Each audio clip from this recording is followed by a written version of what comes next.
তারপরে আবার শুরুর থেকে বলি, আমানতু বিল্লাহি, তারপরে তারপরে আমানতু বিল্লাহ মানে কি? আশহাদু আল্লা ইলাহা ইল্লাল্লাহ, আল্লাহর প্রতি আমি সাক্ষ্য দিলাম। আমানতু বিল্লাহ সাক্ষ্য দিলাম, জিনা জিনা। আশহাদু আল্লা ইলাহা ইল্লাল্লাহ আমানতু বিল্লাহর মধ্যে পার্থক্য আছে। আশহাদু আল্লা ইলাহা ইল্লাল্লাহ মানে আল্লাহ আপনাকে আমি সাক্ষ্য দিলাম, কিন্তু আমানতু বিল্লাহ মানে সাক্ষ্য নয়।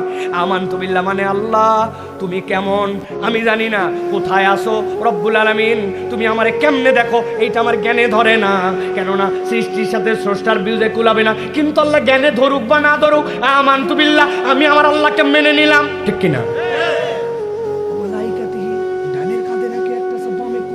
বুঝলাম না তো, কিন্তু আল্লাহ বোঝার দরকার নাই, তুমি বলছো আমি মেনে নিলাম, ঠিক কিনা? আল্লাহ তোমার ওই কিতাব, ওর ভিতরে যা কিছু আছে আমার মাথায় সব ধরে না, কিন্তু আমি সব কিছু মেনে নিলাম। ওর নাম হচ্ছে কুতুবিহি, ঠিক নেই? এক লোক বলছে পুরা কিতাব বোঝা শেষ, কেবলমাত্র ইন্না আতাইনা কাল কাউসার। কাউসার মানে এটা বুঝলাম না, এই জন্য উনি হচ্ছে 99% মুসলমান, তাই তো? আল্লাহর একটা অক্ষর যদি অস্বীকার করে 0% মুসলমান, ঠিক না? পুরা কোরআন মানে নিচে খালি বলছে কুল আউযু বিরাব্বিন নাস, ওই সিন টুকুর ব্যাপারে আমি বুঝলাম না, তাহলে সে 99% মুসলমান। কত? 0। এখন আপনি বলছেন ওয়া কুতুবি, ওর ভিতরে যা কিছু আছে সব মানলাম, কিন্তু হিসাব মিলাই তো দেখা গেল মানি নাই।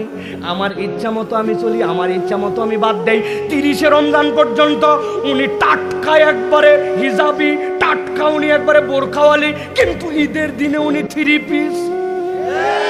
কি যে ঠিক আন্দাজ, কোথায় 3 পিস দেখলেন? আমি তো 2 পিস দেখলাম, নিচে 1 পিস উপরে 1 পিস। হুজুর যা বলে তাই ঠিক বলেন।